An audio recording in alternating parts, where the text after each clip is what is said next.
जन्म जन्म का साथ है हमारा तुम्हारा, हमारा तुम्हारा। जन्म जन्म का साथ है हमारा तुम्हारा, हमारा तुम्हारा।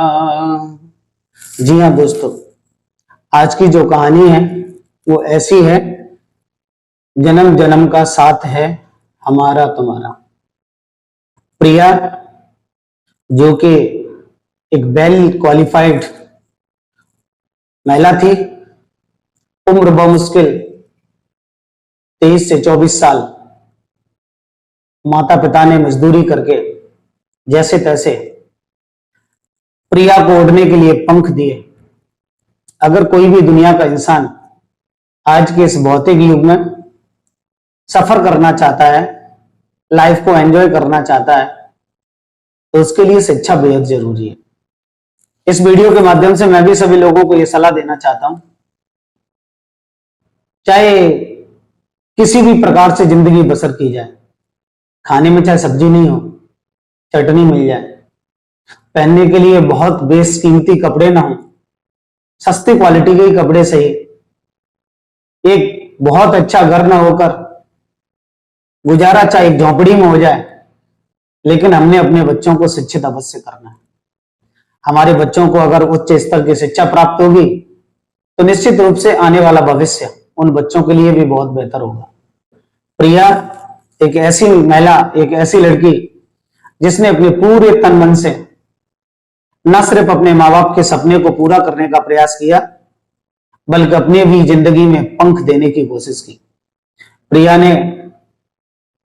अपनी पढ़ाई अपनी मेहनत से जारी रखी और उसने धीरे धीरे करके ग्रेजुएशन के बाद डीएलएड किया, एमए किया, और उसकी इच्छा थी कि वो एक विद्यालय में शिक्षिका बन जाए, और इन सपनों को लेकर वो आगे बढ़ रही थी। तभी पिता ने प्रिया की शादी अनूप के साथ कर दी। अनूप भी एक होनहार लड़का था। अनूप, उसके पास कोई शिक्षा की डिग्री तो नहीं थी, क्योंकि शिक्षक बनने का उसका कोई सपना नहीं था। आर्थिक स्थिति बहुत ज्यादा अनूप की अच्छी नहीं थी, इसीलिए केवल इंटरमीडिएट की तक की पढ़ाई कर पाया, और उसके बाद धन कमाने के लिए वह गुजरात चला गया। गुजरात की साड़ी कंपनी में काम करने लगा। धीरे धीरे काम का अनुभव हुआ तो अनूप एक बहुत अच्छा कारीगर बन गया, और लगभग 40 से 50 हजार रुपए महीने की उसको सैलरी मिलने लगी। घर वालों ने भी सोचा कि अनूप बड़ा हो गया है, शादी हो जाए। तभी प्रिया के उसके फादर, उसके भाई, रिश्तेदार रिश्ता लेकर अनूप के घर आए, और उन्हें लगा कि अनूप बहुत ज्यादा पढ़ा लिखा नहीं है प्रिया के मुकाबले, लेकिन अच्छा लड़का है। वह एक अच्छा सा कारीगर है जिसे कंपनी में 40 से 50 हजार रुपए का वेतन मिलता है।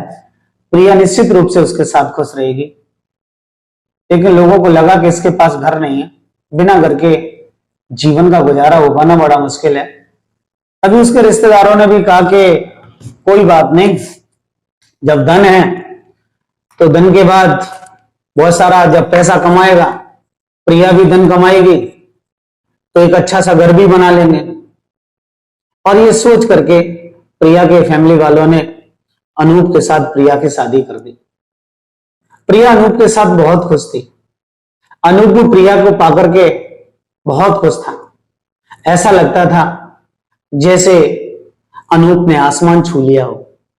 वह मन ही मन खुश रहता, अपनी हर खुशी का इजहार प्रिया से करता। वह प्रिया को खुश रखने के सभी ख्वाब देख रहा था। वह प्रिया से कहता था, प्रिया, मैं तुम्हें अपने आप से कभी दूर नहीं रखूंगा। प्रिया को भी ऐसा पति पाकर बहुत अच्छा लगा, लेकिन जो अनूप के फैमिली मेंबर्स थे वह कहीं ना कहीं गलत थे। जब भी अनूप काम से घर आता तो अनूप के घर वाले अनूप के कान भरते रहते।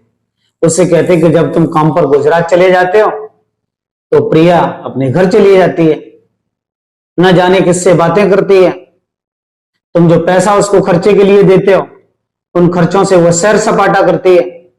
और इस प्रकार की नेगेटिविटी फैमिली मेंबर्स ने अनूप के दिमाग में भरी और अनूप को भी लगा तो हो सकता है मेरे परिवार वाले मेरी भलाई की बात कर रहे हो, और अपने परिवार वालों की बात को सच मानकर जब उसने प्रिया से कहा कि प्रिया तुम गलत कर रही हो, मेरी अनुपस्थिति में मेरे पैसे का दुरुपयोग करती हो, ना जाने कहां कहां सैर सपाटा करती हो, तो प्रिया ने विश्वास भी दिलाया कि ऐसा कुछ भी नहीं है। मैं सिर्फ कोचिंग करने के लिए इलाहाबाद गई हुई थी ताकि मैं एक शिक्षिका बन सकूं, और तुमने मुझसे प्रॉमिस भी तो किया था कि मैं तुम्हें शिक्षिका बनने में तुम्हारी पूरी मदद करूंगा, और आप ही मेरे बारे में ऐसी सब बातें करोगे तो भला मैं एक शिक्षिका कहां से बन पाऊंगी। मैं कोचिंग के लिए क्या गई, आपके फैमिली मेंबर्स को ये कतई अच्छा नहीं लगा, और वो मेरी कठिन मेहनत को ऐसो आराम बता रहे हैं। अनूप ने कहा तुम गलत कहती हो, मेरे घर वाले गलत हो ही नहीं सकते, मेरे भैया भाभी सभी लोग बहुत अच्छे हैं। प्रिया ने कहा यकीन करो वो गलत है, हमारी हंसती खिलखिलाती जिंदगी में तुम्हारे घर के लोग दुख के बीज बोना चाहते हैं, उनको हमारी जो खुशियां हैं वो पसंद नहीं आ रही। अनूप ने कहा मेरे भैया के खिलाफ एक शब्द मत कहना, मेरी भाभी के खिलाफ भी एक शब्द मत बोलना, वो लोग किसी प्रकार से गलत हो ही नहीं सकते। अनूप ने कहा कि नहीं तुमको अलग रहना होगा। और जब ये सब बात हुई तो प्रिया अपने पिया का घर छोड़कर, अपने हस्बैंड का घर छोड़कर अपने पिता के घर चली गई। दोस्तों कहानी में आगे बढ़ते हैं उससे पहले मैं आपसे रिक्वेस्ट करना चाहूंगा, यदि आप हमारे चैनल पर पहली बार आए हो तो प्लीज हमारे चैनल को सब्सक्राइब करें, हमारे चैनल को लाइक करें, हमारी कहानियों को अपने मित्रों के पास शेयर करें। मुझे आपके सपोर्ट की बहुत जरूरत है। मैं आपके मनोरंजन के लिए बहुत सारी कहानियां लाता हूं, आपका मनोरंजन करता हूं, और जब तक आप मेरी सपोर्ट नहीं करेंगे, मुझे फेवर नहीं करेंगे, तो मुझे हौसला कैसे मिलेगा। मुझे विश्वास है मेरे सभी दर्शक जो भी हमारी वीडियोस को देखते हैं मुझे जरूर सपोर्ट करेंगे, मेरे चैनल को सब्सक्राइब करेंगे, दूसरे लोगों को भी सलाह देंगे। दोस्तों आगे कहानी में कुछ ऐसा हुआ कि जब प्रिया अपने माता पिता के घर रहने लगी, क्योंकि वह अब घर में अकेली रह गई थी। प्रिया 3 बहनें थी, दोनों बहनों की शादी हो चुकी थी, प्रिया सबसे छोटी थी जिसकी शादी तो हो गई, लेकिन ससुराली जनों के भड़काने के कारण उसके पति ने भी उसके घर में उसके मायके पर रहने पर मजबूर कर दिया। इधर प्रिया अपने बूढ़े माँ बाप की मदद करने लगी। तभी गांव के सरकारी स्कूल में रसोईया की कुछ जगह आई, कुछ पद आए, और उसे गांव के ही एक प्राथमिक विद्यालय में एक रसोईया के रूप में काम करने का मौका भी मिला। तो प्रिया को लगा कि कहां वो एक शिक्षिका बनना चाहती थी और कहां आज वो एक रसोईया के रूप में काम करने के लिए उसको चुना जा रहा है। लेकिन प्रिया चाहती थी कि वो अपने बूढ़े माँ बाप की मदद कैसे करे, इसलिए प्रिया ने गांव के सरकारी स्कूल में रसोईया के पद पर अपने आप की नियुक्ति के रूप में अपने आप को खुश नसीब माना। लेकिन उसका सपना जारी रहा, वो लगातार मेहनत भी करती रही। जब वह सरकारी स्कूल में रसोईया के रूप में खाना पकाने जाती तो खाना पकाने के बाद जो भी समय मिलता उस बाकी के समय में उसी विद्यालय में वो बच्चों को पढ़ाकर अपने उस सपने को पंख देने की कोशिश कर रही थी। अपने मुकाबले को, उसने जो सपना देखा था उस सपने को सच होते हुए देखना चाहती थी, इसलिए वह शिक्षिका के रूप में भी काम करते हुए भी बहुत खुश थी। इधर दूसरी तरफ अनूप काम के लिए एक बार फिर गुजरात चला गया, और वह जब तक होली दीपावली विशेष अवसरों पर ही घर आता था। जब घर आता तो अकेला घर में पड़ा रहता, घर वाले कोई सुध बुध नहीं लेते। जब आता तब तो लोग बहुत खुश होते थे, क्योंकि वो जो पैसा लाता उस पैसे को उसका भाई, उसके माँ बाप सभी लोग उसको इस्तेमाल करते, क्योंकि अब उसने प्रिया को भी धन देना बंद कर दिया था। लेकिन जब समय गुजरता गया और धीरे धीरे अनूप ने अपनी जिंदगी के 10 साल गुजार दिए बिना प्रिया के, और जब 10 सालों के दौरान 10 साल बाद उसकी जिंदगी में एक ऐसा तूफान आया कि उसको एक घातक बीमारी का शिकार होना पड़ा। और जब वह घातक बीमारी से ग्रसित हुआ तो पहले तो वह जहां गुजरात में काम करता था उस साड़ी कंपनी के मालिक ने ही उसका इलाज कराया, लेकिन जब स्थिति ज्यादा खराब हो गई तो साड़ी कंपनी के मालिक ने अपना एक आदमी अनूप के साथ भेजा कि इस व्यक्ति को, अनूप को उसके घर तक छोड़कर आओ, उसके हालात ठीक नहीं है, इस समय ऐसे मदद की जरूरत है। तो उस मालिक का जो व्यक्ति था अनूप को साथ लेकर बाई ट्रेन गुजरात से उत्तर प्रदेश आता है और उत्तर प्रदेश के फिरोजाबाद में वो जब आता है तो फिरोजाबाद उसके घर अनूप को पहुंचा देता है और उसके फैमिली मेंबर्स को, उसके भाई को, उसके मम्मी पापा से कहता है कि अनूप की तबीयत ठीक नहीं है, आप लोग इसका पूरी शिद्दत से इलाज कराइए। हालांकि इलाज तो मेरे मालिक ने भी बहुत अच्छा कराया था, लेकिन दवा खिलाने के लिए, इसको इसकी व्यवस्था देखने के लिए, इसको सपोर्ट करने के लिए, इसको सहानुभूति प्रदान करने के लिए आपकी बहुत जरूरत है। सो मैं चलता हूं और आप लोग उसकी देख रेख करिएगा। वह व्यक्ति तो चला गया। अनूप अपने माँ बाप, अपने भाई, अपनी भाभी के साथ ही परिवार में रहने लगा। तो वह देखता है कि घर वालों का जो व्यवहार है उसके प्रति बहुत अच्छा नहीं है। वह उसको समय पर दवा तक नहीं खिला पा रहे। 6 महीने तक अनूप चारपाई पर जैसे तैसे अपनी दुख भरी जिंदगी को गुजारता रहा और जब 6 महीने बाद वह उस बीमारी से रिकवर हुआ, वह सही हुआ, उसे लगा क्या वह ठीक हो गया है, तो एक दिन वह ऐसे ही अपने घर में, जो कि बहुत अच्छा घर नहीं था, उस घर में वह चारपाई पर लेटा हुआ था, तभी उसे अपनी पुरानी पत्नी प्रिया की याद आ जाती है और वो सोचने लगता है कि काश आज प्रिया मेरे पास होती तो मेरी जिंदगी में ये तूफान ना आता। प्रिया हर पल मेरे साथ होती, हर प्रकार से मेरी मदद करती, न जाने कहाँ होगी, किस हाल में होगी, मुझे प्रिया से मिलना होगा। और ये बात सोचकर अनूप ने अपनी मोटरसाइकिल निकाली और वह अपनी ससुराल के लिए रवाना हो गया। अनूप की ससुराल जसराना के पास एक गांव में पड़ती थी। जब अनूप उस गांव में पहुंचा तो गांव में प्रवेश करते ही उसको बहुत सुकून मिला। उसे लगा जैसे वह गांव में नहीं, प्रिया के पास आ गया हो। गांव से बाहर आम के पेड़ों का एक बाग था, बहुत अच्छी छाया थी। गर्मी के दिन उसे लगा क्यों न थोड़ा सा आराम कर लूं, और वह बाग में जाकर उसने अपनी बाइक खड़ी की और बाइक खड़ी करके उसने अपने गमछा निकाला और एक पेड़ की छांव में अपना गमछा बिछाकर वहीं लेट गया। और जब वो लेटा हुआ था तो तभी उसकी नजर उसी बाग के किनारे जो सड़क बनी हुई थी, उस सड़क पर बैठी हुई एक लड़की पर उसकी नजर पड़ती है। वह लड़की कोई और नहीं बल्कि प्रिया थी। प्रिया उस सड़क के किनारे बैठकर अपने पशुओं के लिए कुछ चारे पानी का इंतजाम कर रही थी। पड़ोस में खेत था, वहां से जो भी प्रिया के पिता ने पशुओं के लिए चारा खेत में जो बोया था, उस चारे को काट रही थी। जैसे उस पर नजर पड़ती है तो वह सोचता है कि लगता तो ऐसा है जैसे प्रिया ही हो, लेकिन फिर भी उसने कुछ नहीं कहा। बस प्रिया को वह नजर भर के देखता हुआ रहा। आ रही थी, आंखों में तो नींद थी कि वह थोड़ा सा आराम कर ले। लेट भी गया था, लेकिन प्रिया को देखकर एक बार फिर बैठ गया।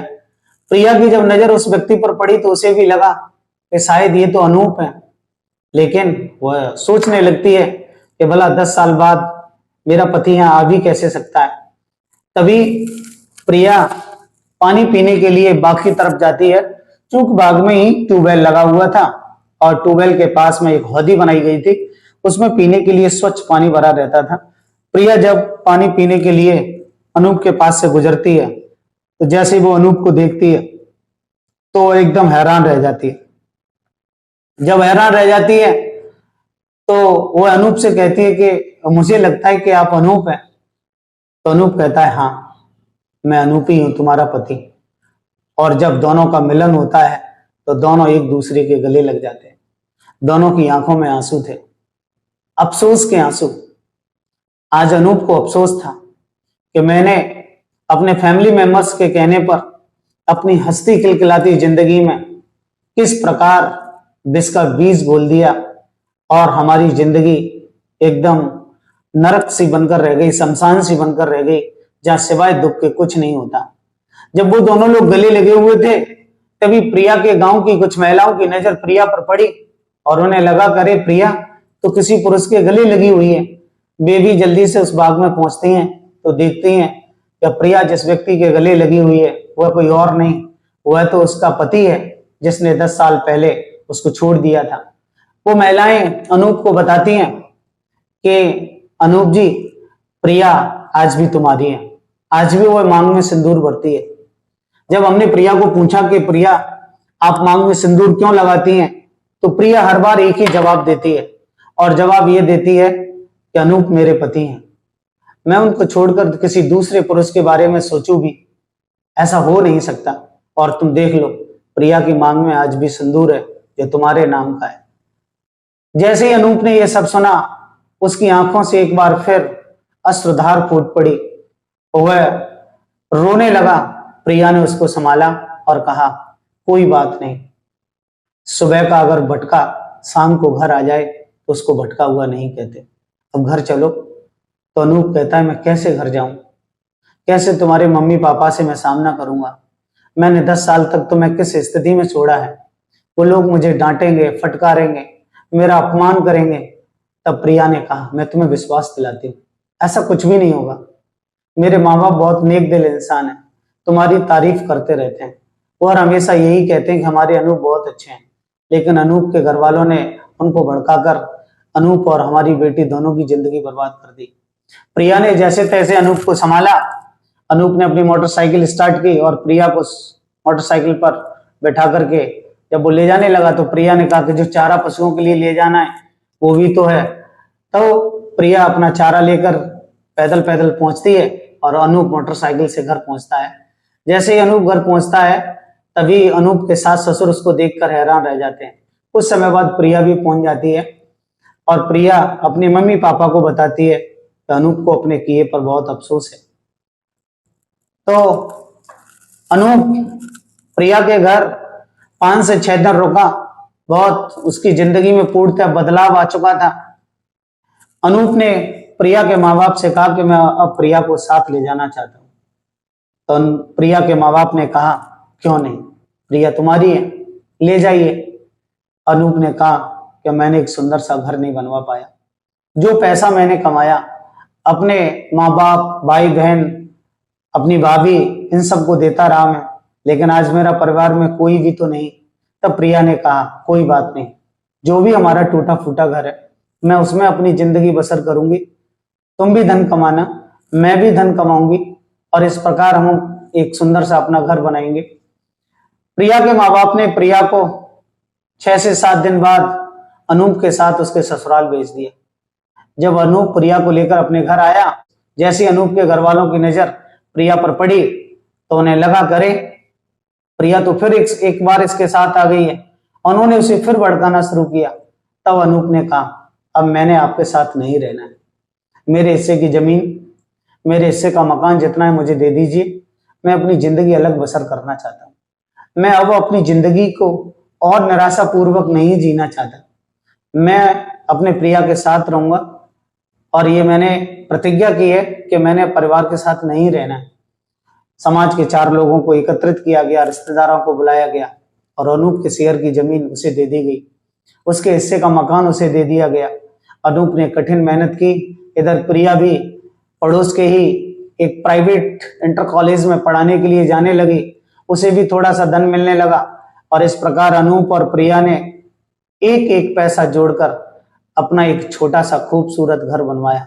आज अनूप और प्रिया एक हंसते मुस्कुराते अपनी जिंदगी को जी रहे हैं। आज उनकी जिंदगी में ना कोई दुख है, ना किसी प्रकार की कोई परेशानी है। जी हाँ दोस्तों, कभी कभी मिसअंडरस्टैंडिंग की वजह से हम पति पत्नियों में आपस में विवाद हो जाता है, हमारी हंसती मुस्कुराती जिंदगी बर्बाद हो जाती है। हम दूसरे लोगों के कहे अनुसार अपने जीवन साथी को समझ पाने में असमर्थ हो जाते हैं। तो ये थी आज की हमारी सच्ची सी कहानी। दोस्तों, मुझे विश्वास है आपको ये कहानी जरूर पसंद आई होगी। इस कहानी को सुनाने का मकसद किसी के विचारों को ठेस देना नहीं, किसी को परेशान करना नहीं, बल्कि समाज को जागरूक करना है। आपने शिक्षा प्राप्त की है, आप अपने शिक्षा प्राप्ति से जो आपने अपनी बुद्धि का विकास किया है, उस बुद्धि से निर्णय लें और अपनी जिंदगी को जिएं। दूसरे के अनुसार अपनी जिंदगी को न ढालें। जब आपने शिक्षा प्राप्त की ही है तो निर्णय अपनी बुद्धि से क्यों नहीं, और अपनी बुद्धि से किया हुआ निर्णय कभी गलत नहीं होता। तो दोस्तों मिलते हैं फिर किसी नई कहानी में, तब तक के लिए नमस्कार, जय हिंद।